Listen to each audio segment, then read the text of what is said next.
Greetings. I am, of course, the gentleman. No doubt the few functionally literate among you recognize me from either the society or the financial pages, while the rest of you giant children probably find me familiar because I'm the man whose family owns all of the convention centers that host all of the Penny Arcade expositions. Oh, how my father loved you mouth breathers and your tomfoolery, your videoed games and your comical books. He had a soft spot for your particular brand of childish antics. But he's gone, and I will no longer have these vulgar displays associated with my family name, particularly this wrestling league. Convention centers are meant to house profitable networking events for defense contractors, oral surgeons, and puppy euthanizers, not events where grown men with bare midriffs and open sores wallow in each other's filth.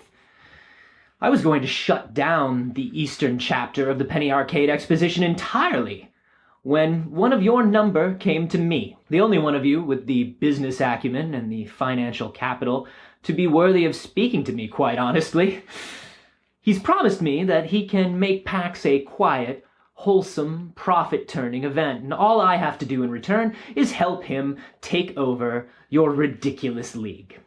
Sure, it would be simpler to just tear gas you people and remove you from my venue, but ever since our PR department told me I can no longer hunt big game or indigenous peoples, my life has been quite boring. I do so miss violence against the uncivilized.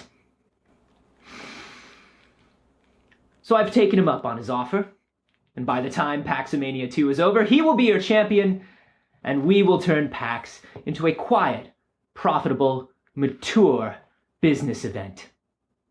Here he is to tell you all about it. Jonathan. I want to begin by thanking the gentleman for that kind introduction.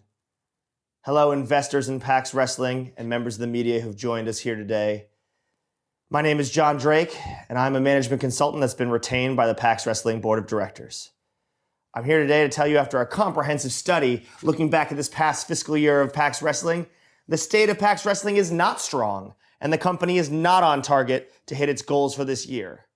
Now, I've been asked to answer the question of why? What's happened to this once great media giant? How has it fallen so mightily?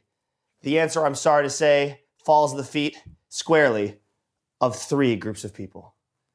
First, the mid-card nonsense that's taken over PAX Wrestling. I'm talking about Alex Navarro, a former champ who couldn't even get another title shot. I'm talking about Dirty Dan Reichert, who couldn't clean himself if you gave him a scrub brush and 3,000 gallons of soap. I'm talking about D. Leasy, who's decided he's going to become a lawyer in a desperate claim to try to be professional. I'm talking about Dr. Tracksuit, a man whose medical license has never been proven. That mid-card is all over the place. No one can even tell what's going on anymore. Who's in, who's out, who's fired, who's in. I don't know. I couldn't tell you. I've tried, I've looked, I've watched the footage. There's no making sense of any of it. Which leads us to the head of that clusterfuck, Sam Cowman, the champ with no charm and someone whose title no one even cares about. That gold belt should be the #1 asset in PAX Wrestling, and no one's even paying attention. Which leads us to the head of the problem, the snake we must chop off.